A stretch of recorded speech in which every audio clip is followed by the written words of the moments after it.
Salve, salve pessoal! Bom dia, meio-dia e 1 minuto. E aqui estamos nós para mais uma vez realizar aquele nosso papo diário, né?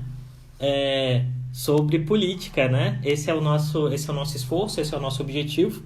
E aqui eu vou colocar o nosso tema de hoje para a gente conversar um pouquinho sobre é,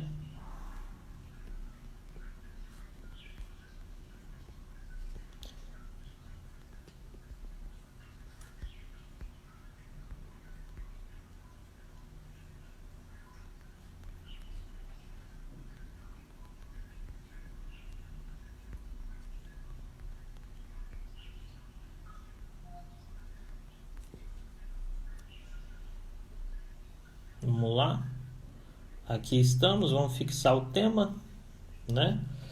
Estou legal aqui. Opa, boa tarde. Obrigado, Fê Porto Lima, obrigado por ser meu fã, obrigado, né? É, Bom, gente, olha só. Coloquei aqui o nosso tema para a gente focar o nosso diálogo. E aí eu já queria concordar com a Lidiane de saída, né? O que a semana passada teve de calma, essa tem de agitação, né? Então é bom ver a galera chegando, vem se aproximando, pessoal, vem entrando aqui na nossa live, vamos conversar, vamos fazer esse diálogo ser muito legal. E aí alguns recadinhos básicos de saída, né? O primeiro deles é que as lives ficam aqui no IGTV e eu também as coloco no YouTube. A gente tem um canal do YouTube, Creomar de Souza, lá no YouTube, porque tem gente que não gosta de Instagram, que não tem Instagram, e o YouTube acaba sendo mais útil em termos de compartilhamento desses conteúdos, né? Mas a ideia é que o Instagram é a nossa casa, pelo nível de interação que permite, vocês poderem conversar e tal. Então sejam muito bem-vindos. Estou vendo gente chegando aí hoje, né, pela primeira vez. E isso é sempre muito bom, é sempre muito importante. Então, a ideia aqui você pode acompanhar essa live ao vivo no Instagram, você pode assisti-la depois no IGTV e mandar para os seus amigos de Instagram, faça isso, mande para os seus amigos de Instagram as nossas lives. E para aquelas pessoas que você conhece, por exemplo, nós temos depois no YouTube, né? Essa ideia veio de alguns amigos, ideias convergentes de amigos, né? A Giovana, a Janaína, a Bonnie, que falaram para mim, cara, coloca também no YouTube. Então, tudo aquilo que a gente conversa aqui, algumas horas depois, está lá no YouTube, postadinho também, com uma frasezinha para a gente poder dialogar. Então, essa é a nossa lógica aqui. A gente disponibiliza os conteúdos aqui, disponibiliza os conteúdos no YouTube, né?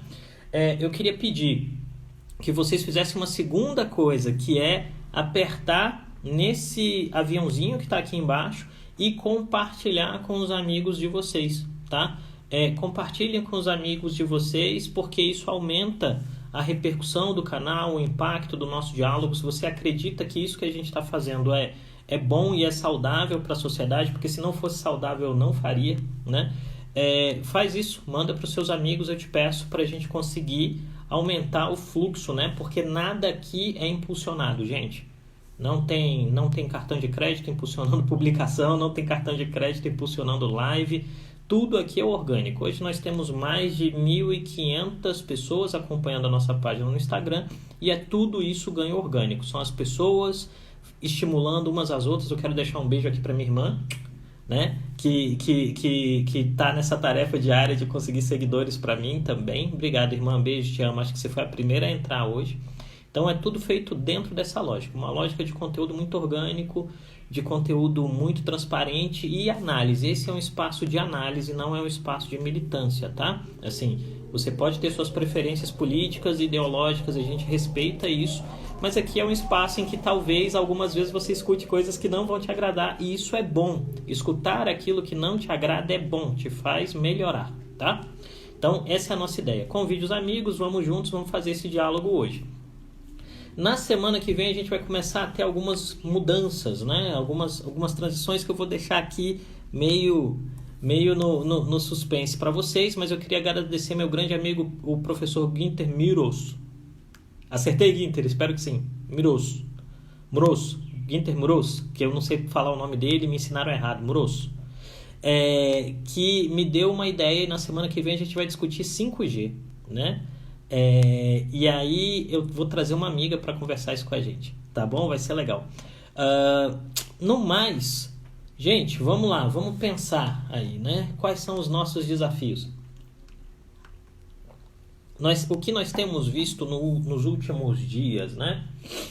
Nós temos visto a construção de uma conjuntura que é bastante complicada, né? Que basicamente está envolvendo um governo que chegou ao poder com a ideia de que ele queria reinventar a política.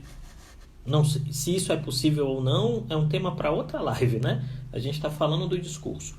O discurso do governo foi construído na ideia de que ele podia reinventar a política, né?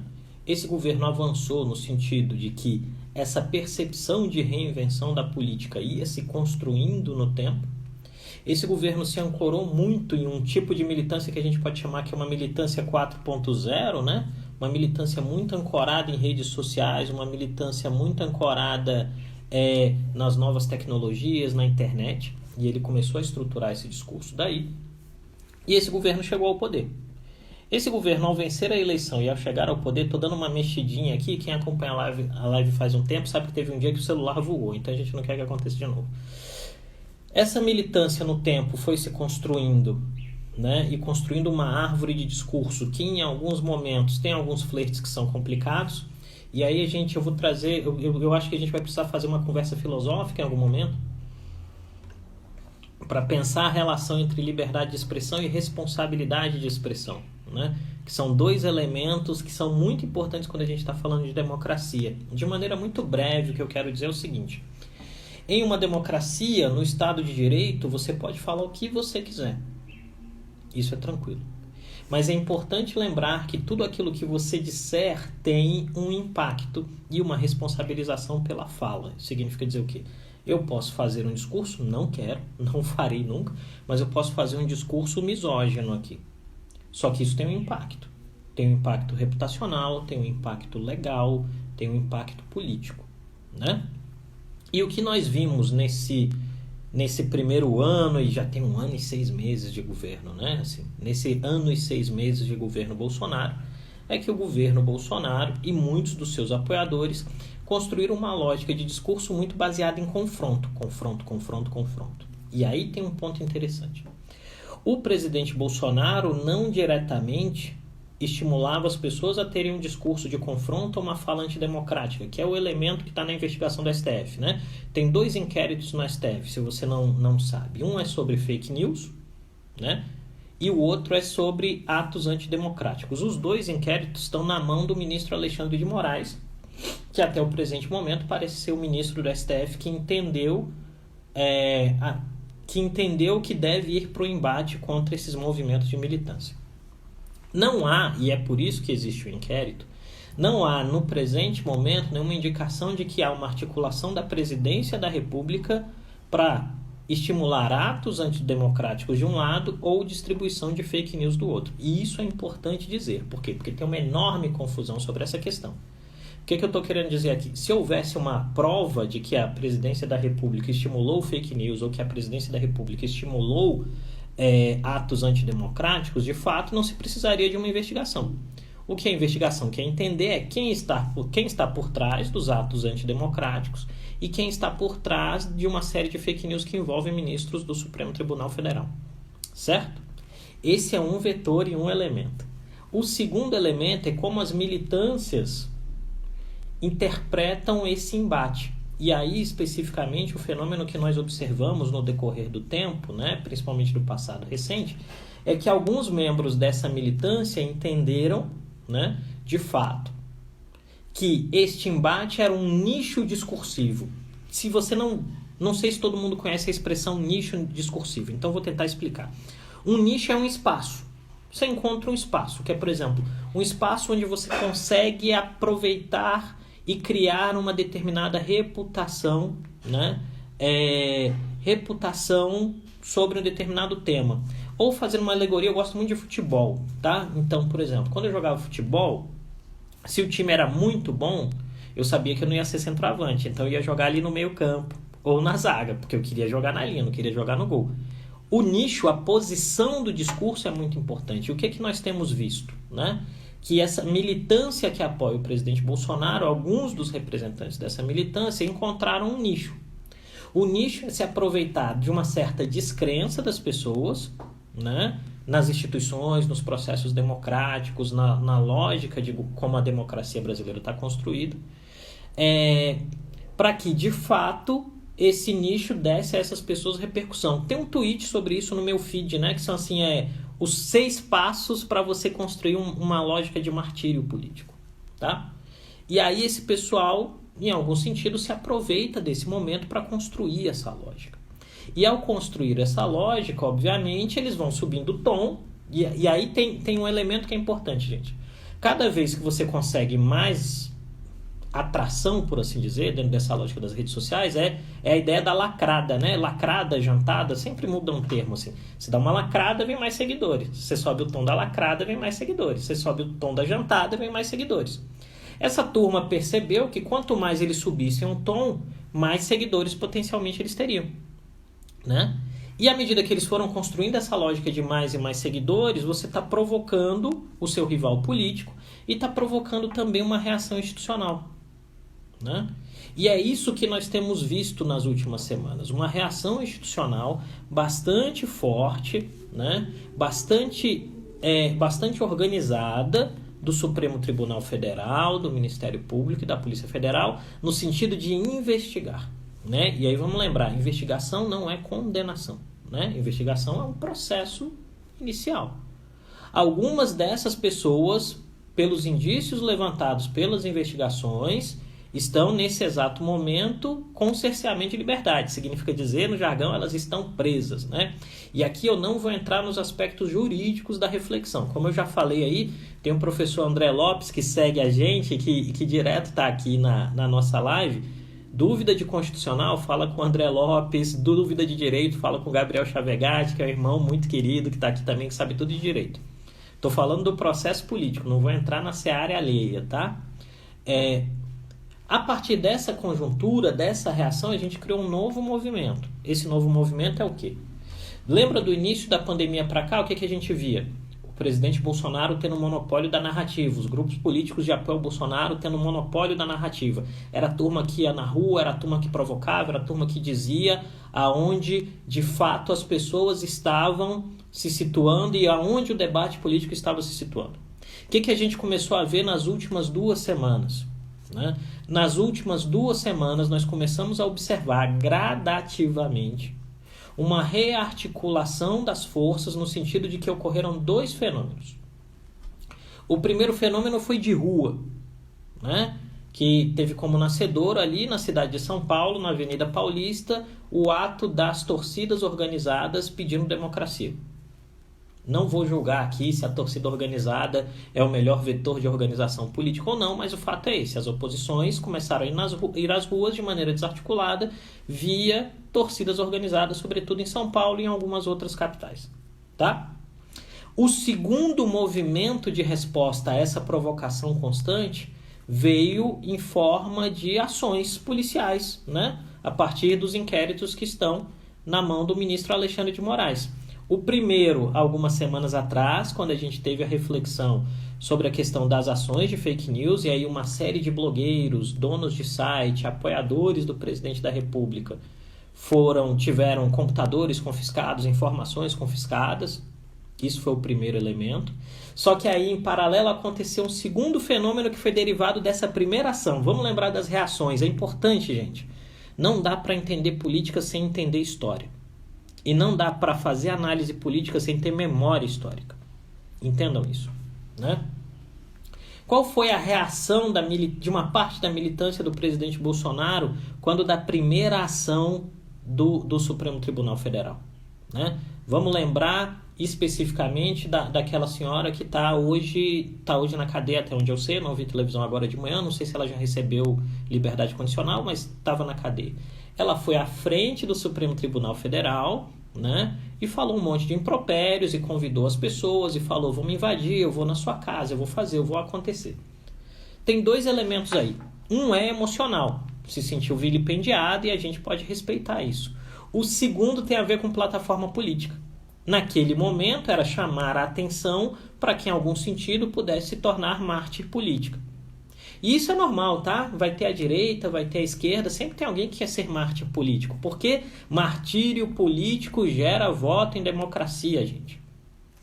Ok? Então o que acontece?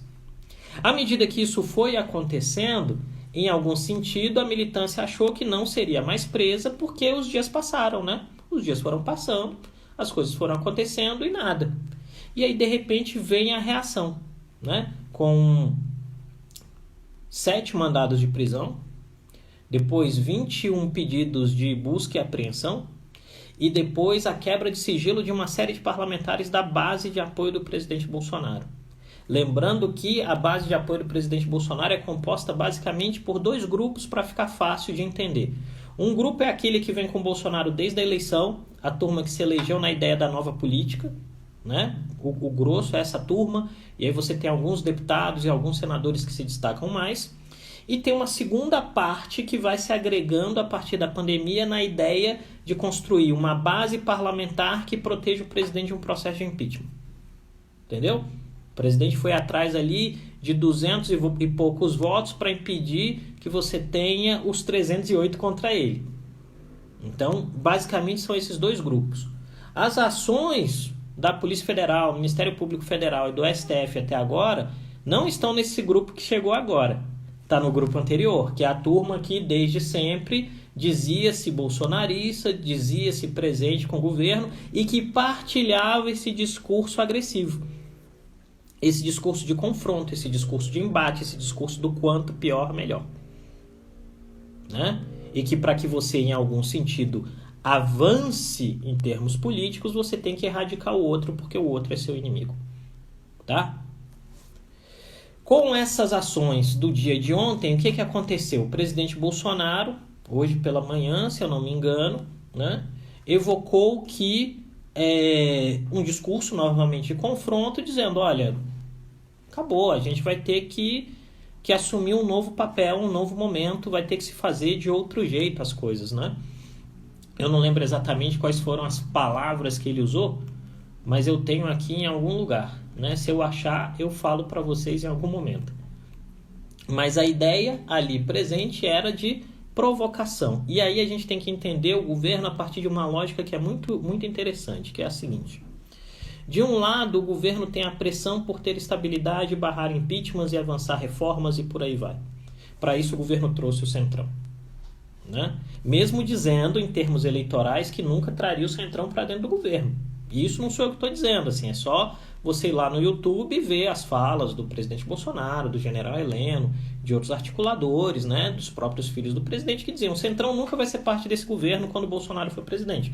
Só que a realidade se impõe, gente. Política é um negócio complexo, né? E aí eu sempre digo isso. É legítimo que o governo construa coalizão, qualquer governo construa uma coalizão de apoio parlamentar. É legítimo. Não dá para governar sem coalizão quando você tem mais de 3 partidos no jogo.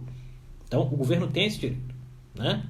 O problema é que o governo, que é um problema para o próprio governo, não é um problema para mim, é um problema para o próprio governo, o fato de que o governo disse durante a campanha que não faria. Então, ele vai ter que explicar isso para os próprios eleitores. Ok? Qual é o ponto aí? É que na hora de explicar isso para os próprios eleitores, não dá para explicar para os eleitores. Então o que o governo faz? O governo cria um elemento discursivo para mudar o foco da atenção. É diversionismo, né? Se tira a atenção daqui, que é a relação do governo com o Centrão, e joga a atenção para cá. E nada melhor nesse momento para tirar a atenção do que o fato de que tem um processo ou uma investigação policial e jurídica em curso que alimenta no governo a ideia de que ele pode jogar para sua militância de que tem um jogo nós contra eles. Então entendam que toda vez que o presidente sobe o tom, é vantajoso para o presidente no sentido de que ele cria um elemento de diversionismo. Isso quer dizer, você olha para outro ponto e você escapa do que é a grande figura. Esse processo, então, hoje, coloca o presidente na necessidade de ter um discurso para a base, segurar o centrão, mas ainda tem que lidar com o relacionamento com o STF. E aí tem duas hipóteses que a gente pode interpretar, e aí eu já me excedi, já estou falando há mais de 15 minutos, vou passar para as perguntas, o STF está agindo para constranger o presidente e o presidente ficar acuado, ou o STF está agindo para que o presidente entenda que ele tem que ser parte do jogo? Essas são as duas hipóteses. Se o presidente entender que é melhor compor com as instituições e ser parte do jogo, minha percepção é que é melhor para ele. Se o presidente entender que não, que ele tem que seguir no confronto e na ideia de um discurso revolucionário, provavelmente o presidente tenha muitas dificuldades no avanço de uma série de políticas públicas e ações no curso do tempo. Tá bom?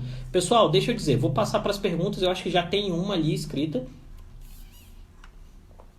Como é que funcionam as perguntas? Você vai nessa interrogaçãozinha aqui do Instagram, tem uma interrogação aí, você clica na interrogação, você escreve sua pergunta, envia para mim, eu leio sua pergunta para todo mundo e aí a gente vai tentando responder, tá bom? Eu queria agradecer as pessoas, algumas pessoas deixaram alguns elogios para mim nos comentários aí enquanto eu estava falando. Eu quero agradecer enormemente, é um prazer enorme fazer essa live com vocês, né? Eu tenho muito respeito às pessoas que têm valorizado esse diálogo que a gente tem feito todos os dias. Eu me sinto honrado com a possibilidade de entrar nas casas de vocês e conversar sobre temas que são tão importantes para mim e que são importantes para vocês também. Então, vamos às perguntas, gente.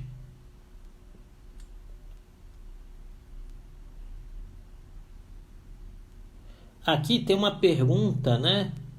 Fê Porto Lima, o que é ucranizar? O que é ucranizar o Brasil? Você vê esse movimento no país? Como você vê a relação Rússia-Brasil? O que acontece? Eu creio que o pessoal tem falado muito sobre essa questão de Ucrânia, né?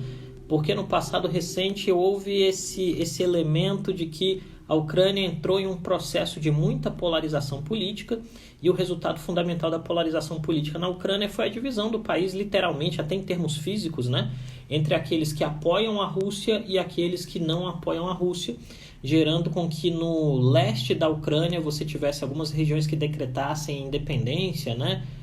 Donbas, teve também a questão vou esquecer de uma região que os russos literalmente invadiram agora, vou esquecer, Crimeia, né? Teve a questão da crise da Crimeia e outros tantos elementos. A reação, o pedaço da sociedade e o recorte ucraniano-russo é muito complicado, tá, gente? Não é uma coisa fácil de explicar. Vamos lembrar que não tem resposta simples para essa questão, mas assim, essa relação russos e ucranianos vem de muito tempo. A sociedade é dividida em aspectos como, por exemplo, se você é pró-russo, provavelmente você é ortodoxo. Se você é não russo, provavelmente você é católico, tá? Se você é a favor de uma Ucrânia independente, você vai ser mais favorável à ideia de um alfabeto mais puxado para o latino. Se você é a favor de uma maior interação Ucrânia-Rússia, você vai ser favorável à ideia de um alfabeto que é o alfabeto cirílico, tá? É um elemento de explicação. O que acontece é que os movimentos que são mais anti-Rússia, né, que foram se tornando mais nacionalistas extremados, e ainda tem um componente de Segunda Guerra Mundial, tá? Que os anti-russos se aliaram aos nazistas, e aí isso gerou no curso do tempo que os russos chamam todo ucraniano nacionalista de nazista. É um negócio complicado. Eu creio que no Brasil hoje há uma tentativa, né, de construção de um discurso conservador. Na verdade, eu creio que é uma disputa de primazia pelo discurso conservador. E aonde eu vou me basear para essa explicação, tá, meu velho? Basicamente no fato de que todos os atritos que o presidente Bolsonaro teve até agora com governadores não foram com governadores de esquerda. Os principais atritos do presidente Bolsonaro com governadores foram com governadores que disputam o mesmo espectro ideológico que ele. João Dória, Wilson Witzel, que talvez sofra um impeachment agora, né? Mas, sobretudo, João Dória e Wilson Witzel, né? Que são governadores de direita, que estão em estados grandes e que seriam competitivos do ponto de vista presidencial. O que acontece? O núcleo político tomador de decisão do presidente Bolsonaro, desde o início da pandemia, fez escolhas que são eleitorais. Isso quer dizer, eu vou negar, eu vou polarizar, eu vou dividir, eu vou banalizar e eu vou criar aqui. Quem está comigo acha que o isolamento é bobagem, quem está contra mim acha que o isolamento é sério, né? essa lógica se transmitiu para a relação entre o presidente e governadores. E isso é um aspecto, ou a tentativa de construção de um discurso e de um capítulo novo, numa lógica de polarização política que no Brasil vem mais ou menos de 2013, 2014 para cá, quando tem a segunda eleição da Dilma, e o resultado fundamental da eleição é que no dia seguinte o Aécio já vai contestar a legitimidade das eleições, como depois ele mesmo diz em entrevista que fez porque estava afim, né? A sociedade brasileira vem dividida, né? E nessa divisão da sociedade brasileira há de ambos os lados discursos que são antidemocráticos. O autoritarismo é um dilema do século XXI, né? E o autoritarismo se manifesta em várias camadas. Assim, quando você constrói caixas demais e obriga as pessoas e diz às pessoas que elas podem falar de um tema, mas não podem falar de outro, tem um componente autoritário nisso aí, tá?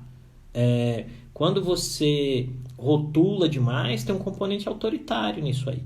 Então, esse é um fenômeno que o Brasil não tá distante, por exemplo, do que tem acontecido nos Estados Unidos, do que tem acontecido em alguns países da Europa, né? Esse é um componente. Em termos de relações Brasil-Rússia, que é a terceira pergunta, eu vejo que as relações são normais hoje, não tem nada muito grande acontecendo, né? Mesmo porque, na verdade, a política externa brasileira mudou de perfil, né? Ela está muito próxima a uma ideia de relação Estados Unidos-Brasil, Brasil e Estados Unidos, né? Esse governo tem um foco muito grande na relação entre Bolsonaro e Trump. Então, nesse exato momento, não tem nada assim que você fale, meu Deus, as relações Brasil e Rússia têm um componente especial. Eu não identifico esse componente hoje. Entendeu? Mas é isso, eu espero que tenha respondido sua pergunta, cara. Vamos para a próxima. Não sei se tem uma próxima pergunta aqui, deixa eu ver. Né? Tem uma segunda, do Bonifácio aqui. Bonifácio, obrigado pela sua pergunta, né? A pergunta do Bonifácio é: o STF se posicionando cada vez de forma mais aberta pode ser um medo de ser atingido efetivamente? Bonifácio, a pergunta é bem interessante. Eu creio que tem dois elementos importantes quando a gente está falando do papel do STF nesse processo todo. O primeiro deles tem a ver com o fato que minha amiga Roberta Fontana está por aí, minha comadre, se ela estiver por aí ainda, ela é advogada e a gente estava discutindo isso outro dia, né? Em termos ideais, né? Ela me ensinou isso, então eu vou repetir, se eu falar errado ela comenta aí. Em termos ideais, as decisões judiciais não têm um componente político. Isso quer dizer, o juiz não faz justiça pensando na política.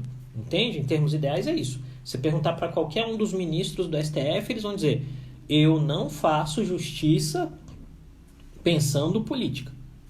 Isso é o ideal da matriz do direito, pelo que eu entendi da explicação que a Roberta me deu. Tá? Só que quando você sai desse campo do direito e passa para o campo da política, tem um problema que é muito complexo, que é tudo aquilo que os atores fazem, qualquer ator é política. Tudo é política. Ou melhor dizendo, política é tudo. Eu sou da turma que acha que política é tudo porque eu tenho um viés, né? nesse elemento. E aí o que é que nós temos observado? À medida que a militância do presidente Bolsonaro, eu não estou dizendo que é o presidente Bolsonaro, vamos separar, vamos primeiro na militância. À medida que a militância do presidente Bolsonaro foi subindo o volume, ela vai provocando, porque a ideia, são duas forças que são muito importantes para entender democracia, né? A primeira é a ideia de liberdade de expressão, você pode falar o que você quiser. Eu posso falar o que eu quiser com esse telefone celular, esse microfone chique que é presente da minha amiga Suelma, dentro aqui da minha casinha, eu posso falar o que eu quiser. Tem um segundo componente que as pessoas às vezes se esquecem, que é, à medida que você fala algo, você é responsável pelo efeito rebote desse algo. Que é, por exemplo, você dizer para o dono de um cachorro que o cachorro dele é bonito, tem uma consequência. Você dizer para um dono de um cachorro que o cachorro dele é feio, tem outra consequência.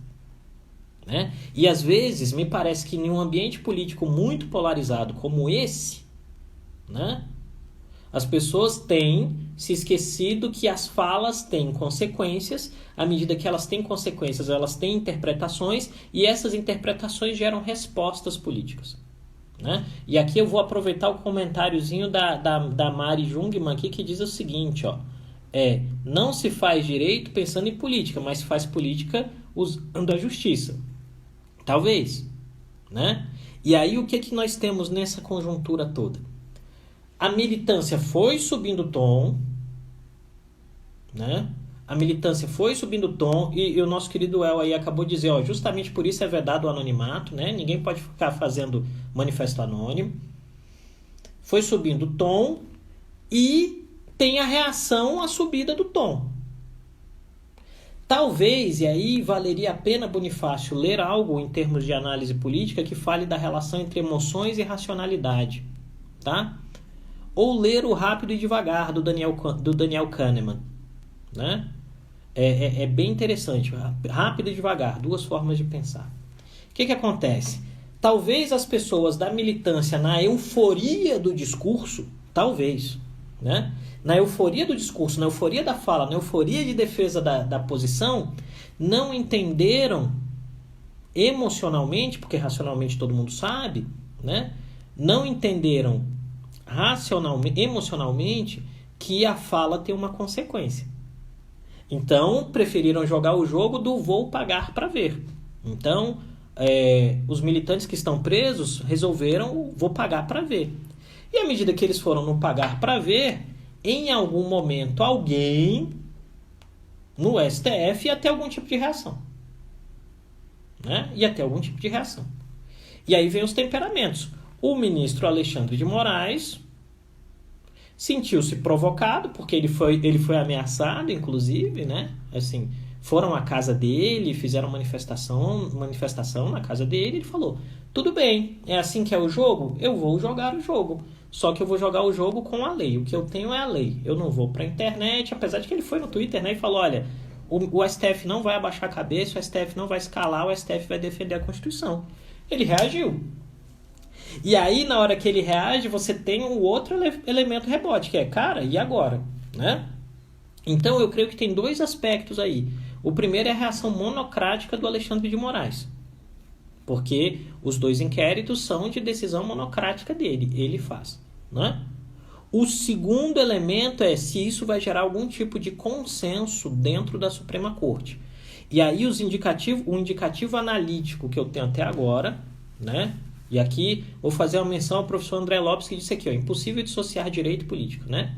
Então vou fazer uma análise política do desenho que o STF tem apresentado, tá?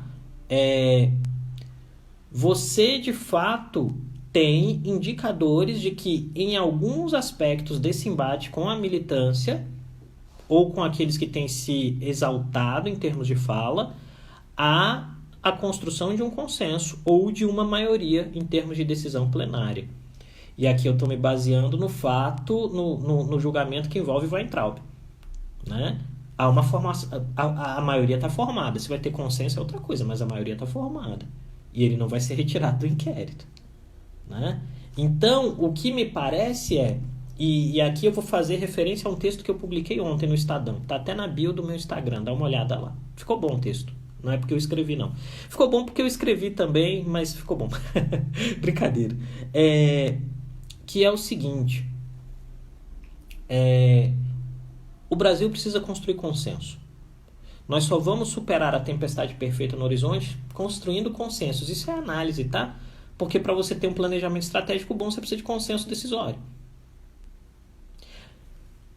O que a gente esperava até o início da pandemia é que esse consenso viesse do presidente da República, né? Porque aí o presidente é o ator ideal para construir consenso.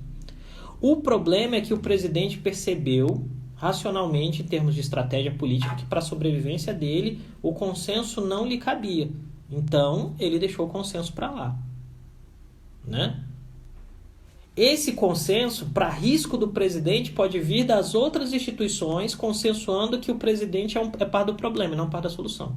E esse é o pior dos cenários para o presidente Bolsonaro. Se eu fosse um conselheiro do presidente Bolsonaro, eu diria hoje, e tem gente muito boa dizendo isso para ele hoje, que é: presidente, baixa o tom, não é esse o caminho.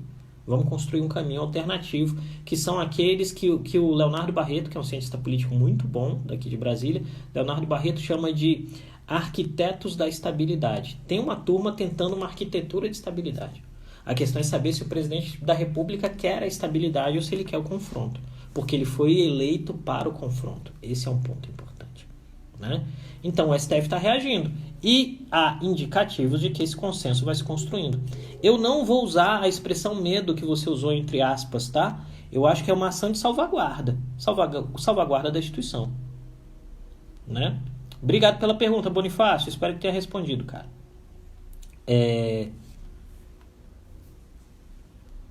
E aí vem Lidiane, pergunta da Lidiane aqui. Executivo versus judiciário, esse embate é mais prejudicial a quem? Presidente ou STF?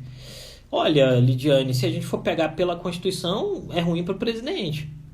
Né? É ruim para o presidente, porque um presidente que está em divórcio com a Suprema Corte, aí vem. Embate é normal. O embate é normal na democracia. A democracia tem embates. Agora, se o embate vira divórcio, é ruim para o presidente. Vamos lembrar, por exemplo, que a Dilma entrou em divórcio com o STF e com o Congresso. Ela cai por isso. Cai por isso, assim. A Dilma cai pela absoluta incapacidade de articulação do seu grupo tomador de decisão de construir alternativas que montassem consenso político. E aí o destino é a queda, né? Enquanto que o Temer conseguiu, com muita dificuldade, sobreviver e aí passou pelo momento mais difícil do governo. A questão é saber, Bolsonaro vai passar pelo teste de estresse? Minha percepção analítica é que ele já passou pelo pior momento, né? A questão fundamental é saber se ele vai aceitar a leitura de que esse é o momento de normalizar.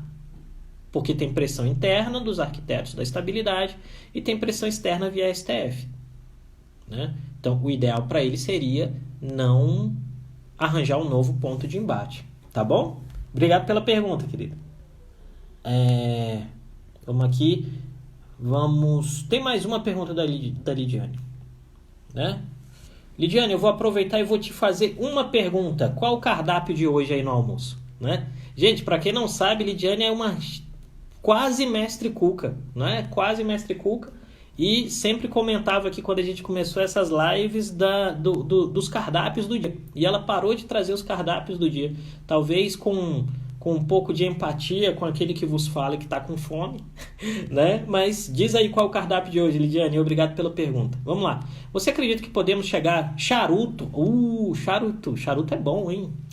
Nossa, muito bom, Lidiane. Espero que esteja ótimo. Com certeza estará. Você acredita que podemos chegar a um consenso com os atores que temos? Eu acredito que a gente pode chegar a um consenso sim, Lidiane. Eu escrevi sobre isso ontem, né, no Estadão, e justamente porque eu acho que dá para chegar no consenso. A questão fundamental do consenso nunca é a possibilidade de construir consenso, mas de fato a vontade dos atores de construir consenso. E para construir consenso você precisa colocar de lado muitas paixões, muitas ideias, muitas percepções que são tuas, né? Tem outra pessoa almoçando charuto, olha aí, a Isa também está almoçando charuto e esfirra. Muito bom, gente. Vamos dizer aí o que vocês estão almoçando. É um prazer estar na casa de vocês enquanto vocês almoçam, né?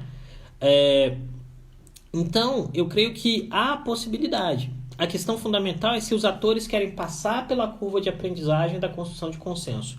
E aqui, Lidiane, se você me permite, como essa é a última pergunta, eu vou fazer um exercício rápido de memória aqui. Vamos lembrar o seguinte: qual é o maior legado do impeachment do Fernando Collor? Né? Respondo. O maior legado do impeachment do Fernando Collor é a construção de consenso de uma agenda econômica. Né? O resultado fundamental da queda do Collor é a posse do Itamar, a construção do Plano Real e a estabilização econômica do Brasil. Entende? Eu não estou advogando aqui pelo impeachment, tá? Do presidente Bolsonaro, não é isso. Eu estou dizendo que em momentos de crise, se os atores têm a inteligência de entender que ganham mais com consenso do que com confronto, eles de fato conseguem avançar. Qual é o grande elemento de dificuldade hoje para o presidente Bolsonaro? É que o presidente Bolsonaro foi eleito com a ideia de confronto. Então ele tem que alimentar o confronto para não perder base. E aí ele não quer, como a professora Marcele entrou aqui e acabou de dizer, ele não quer construir, ele não quer perder a base, então ele vai no confronto. Só que a base está estática, né? Ele não foge dos 30 para cima, nem cai dos 30 para baixo. E essa dificuldade talvez seja um elemento, o maior dilema para a gente construir. Como diz o Josué aí, vai ter que superar o paradoxo. Vai ter que fazer uma escolha. A escolha é difícil. E aí vem, em política acontece o seguinte, ou você faz a escolha ou fazem a escolha por você. Né? Talvez o dilema para o presidente Bolsonaro seja entender que, à medida que ele se recuse a fazer uma escolha, o sistema pode fazer uma escolha. E se o sistema fizer a escolha de que ele é parte do problema, aí ele vai ter um problema muito grave. Tá? Obrigado pela pergunta, Lidiane. Deixa eu ver aqui, ver se eu consigo pegar mais uma. Pegar aqui do professor André Lopes, que está sempre com a gente. Professor André, muito obrigado pela sua pergunta. O quadro de tensões atual permite alguma leitura da posição política das FA? Professor André, do que nós temos de leitura até o presente momento, as forças não embarcam em nenhuma aventura autoritária, não. Mas lembra, tudo muda muito rápido, né? Eu sempre gosto de lembrar, e escrevi isso no Twitter outro dia, que quando Deodoro da Fonseca levantou febril, né, para fazer a proclamação da República, ele foi em direção ao palácio gritando "Viva o Imperador", e ele invadiu a cavalo o gabinete do primeiro-ministro gritando "Viva o Imperador". E aí na hora que ele desceu do cavalo, diz a lenda, não sei se é verdade, né, é caos, né, diz a lenda que o Benjamin Constant chegou no ouvido dele e falou: "Marechal, por que ser primeiro-ministro se pode ser César?" E aí "Viva o Imperador" virou "Viva a República". Entende? Então assim, mas em termos de indicadores concretos, até o presente momento, não há. Porque se tivesse, talvez o discurso seria mais agressivo. E talvez a reação às ações da Polícia Federal e do STF fossem mais agressivas. O que a gente tem de fato é que os militares enxergaram que o Bolsonaro era uma alternativa de implementar políticas públicas. E eles embarcaram no governo. Só que talvez eles não tenham medido a dificuldade que seja entregar políticas públicas. E aí, essa tem sido uma dificuldade, sobretudo em termos de pandemia, por exemplo. Tá? Professora Marcele, muito obrigado pelos seus comentários. Estou vendo aqui, né? Ele aposta na intimidação do sistema, isso é fato, porque uma vez que você aposta no confronto, você aposta na intimidação. E o sistema reagiu. Vamos ver agora. Me parece que a gente está num chicken game, né? Entre a presidência da República e o STF. Vamos ver quem cede primeiro. Né? Esse é um ponto importante. Pessoal, olha só, nós chegamos a 44 minutos de live. Eu vou encerrando por aqui, porque afinal eu tenho que almoçar, né? Todos nós, aí o pessoal falando de esfirra, de charuto, de um monte de outras coisas gostosas, né? Então eu tenho que almoçar agora também, é importante. Papai é importante. Eu queria agradecer a todos vocês que acompanharam essa live, que estão conversando comigo todos os dias aqui. A gente está fazendo esse discurso, esse diálogo cada vez mais eficaz. Eu quero pedir encarecidamente que você indique a nossa live e a nossa página para os seus amigos. Se eles puderem nos seguir, vai ser ótimo. Será sempre um prazer. Recomende aqui os nossos debates, se você acredita neles. E sigam com a gente. Amanhã, ao meio-dia, a gente está aqui mais uma vez conversando, fazendo esse papo que tá diário nesses tempos de pandemia, né? Tá de segunda a sexta aí, conversando sobre análise política. No mais, lavem as mãos, cuidem dos seus. Se for pra rua, usa máscara, distanciamento social, né? É legal o distanciamento social nesse momento, né? Cuidem dos idosos, né? Cuidem uns dos outros. E lembra, esse é um espaço de análise política, né? E análise política não é conversa de bar. Conto com vocês. Tamo junto, daqui umas horinhas vai pro YouTube, né? Sigam a Dharma aí, né? A Dharma tem feito alguns webinars em parceria com a União Europeia, a gente atende a União Europeia em alguns temas estratégicos. Participem dos nossos webinars, no dia 23 a gente vai falar do impacto diferente sobre mulheres e homens da pandemia, né? Com a embaixadora da Áustria, a senhora Irene Heikel, com o embaixador da União Europeia, o Inácio Ibanhes e com a moderação desse que vos fala. Dia 23 a gente vai soltar entre hoje e amanhã a divulgação do evento, né? Para vocês se inscreverem via Zoom, tá bom? Sigam o Creomar, sigam a Dharma, fiquem bem, fiquem com Deus. Até amanhã, ao meio-dia. Beijão. Tchau, tchau. Fui, gente.